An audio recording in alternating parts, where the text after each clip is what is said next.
दुर्गापुर की साम्राज्य, वो दुर्गापुरम की साम्राज्य था। उस साम्राज्य के एकदम बीच में ऊंची पर्वत पे बहुत ही सुंदर महल को स्थापित किया है सिम्हापुरी के वंशकों ने। अब उस साम्राज्य का पालन कर रहा है विजय सिम्हा। महल पे खड़ा होकर देखा जाए तो सारा साम्राज्य दिख जाएगा। इसी वजह से उसको निर्मित किया था पूर्विकों ने। विजय बहुत ही शक्तिशाली था। वो जिस भी साम्राज्य पे दंड यात्रा करे वो साम्राज्य उसका हो जाता था। युद्ध भूमि पे विजय सिम्हा का साहस देखना बहुत भयंकर था। वो उसके साम्राज्य में मौजूद प्रजा की बहुत अच्छी ख्याल रखता था। उस साम्राज्य के चारों ओर विजय सिम्हा की तरह पालन करने वाला कोई भी राजा नहीं था। विजय सिम्हा की कई दंडयात्रों में से एक में 2 राजा उसके सामने हार कर प्राण भिक्ष मांगते हैं। उनमें से एक भरत था और दूसरा नरसिम्हा। तब विजय सिम्हा उन दोनों के प्राण को बख्शकर उसी के साम्राज्य में उन दोनों राजाओं को छोटे पदवों में रखता है। उन दोनों को ये आदेश देता है कि उसके राज्य में जो भी मुसीबतें हैं वो उन तक लाए। कुछ समय तक वो दोनों ठीक थे। उस साम्राज्य में मुसीबतों को देखकर, समझकर, उन्हें जाकर उनके राजा को बताकर उसका परिष्कार निकालते थे। लेकिन कुछ दिन बाद भरत को अहंकार आता है। मैं इस राजा का सेवक बनकर नहीं रह पाऊंगा, ऐसे सोचता है। तब भरत नरसिम्हा के पास जाकर ऐसे कहता है, नरसिम्हा, मुझे इस राजा के पास सेवक की तरह नहीं रहना है। भरत, क्या तुम भूल गए? अगर हम यहाँ से चले गए तो वो हमारा जान ले लेगा। अगर हमें यहाँ से जाना है तो कुछ गलती करना है। राजा को क्रोधित करने वाले काम करना होगा। तो फिर क्या करे भरता, तुम ही बताओ। मुझे एक उपाय सूझा है नरसिम्हा। ऐसे नरसिम्हा को उसका उपाय बताता है भरत। उसके बाद एक दिन जब राजा साम्राज्य में नहीं था, वो दिन देखकर उनके योजना को लागू करते हैं ये दोनों।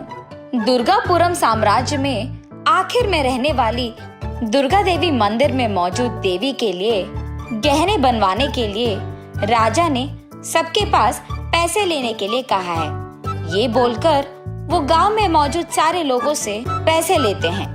भरत और नरसिम्हा प्रजा से ये कहते हैं कि वो दोनों खुद इन गहनों को बनवाने के लिए जिम्मेदारी ले रहे हैं।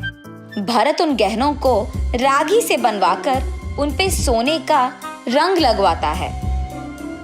देखने में तो वो सच्ची सोने के ही आभरण लगते हैं।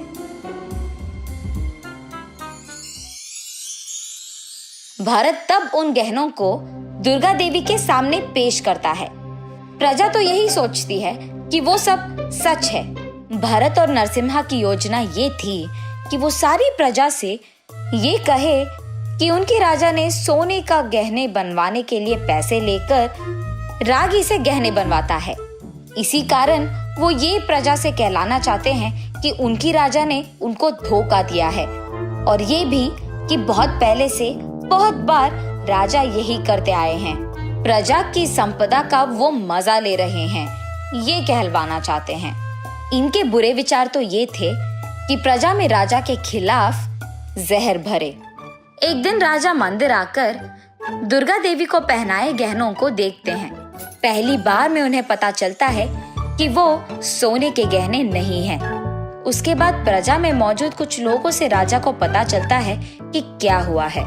सच जाने के बाद राजा भरत और नरसिम्हा को बुलवाकर साम्राज्य के एकदम बीच में उन दोनों को पेड़ पे रस्सी से बांधकर उन दोनों के धोखे को प्रजा के सामने बाहर लाते हैं।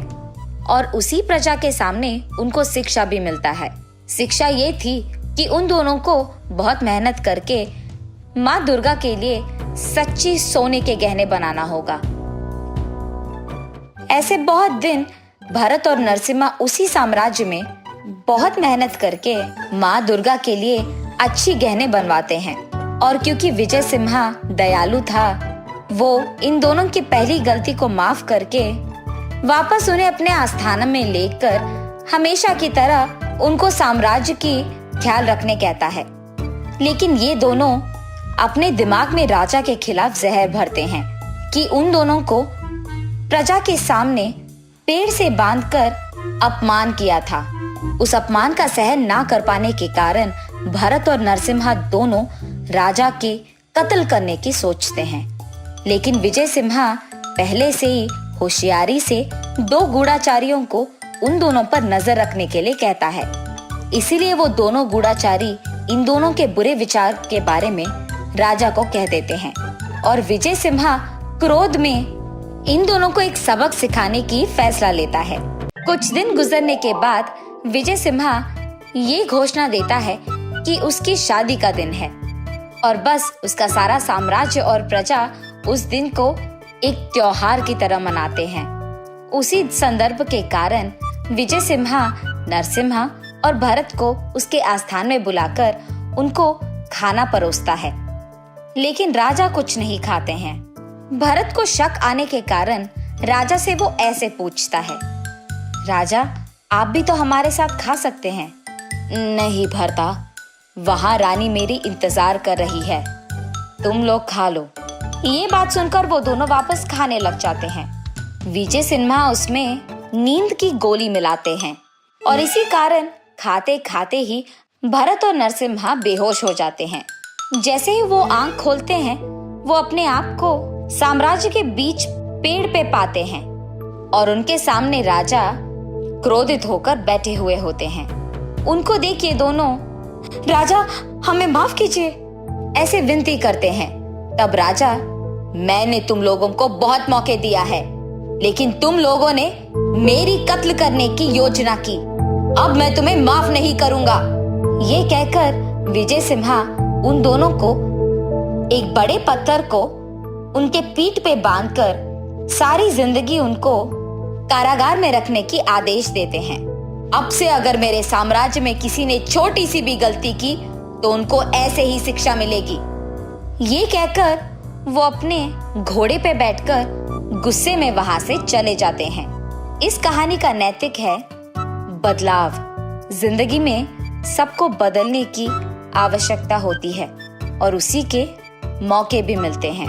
अगर हम तब भी नहीं बदले तो कहानी खत्म हो जाती है। इस कहानी में भरत और नरसिम्हा को एक मौका प्राणभिक्षा के रूप में मिलती है, लेकिन उन्होंने उस मौके का फायदा उठाया, इसीलिए अंत में उन्हें शिक्षा ही मिली है।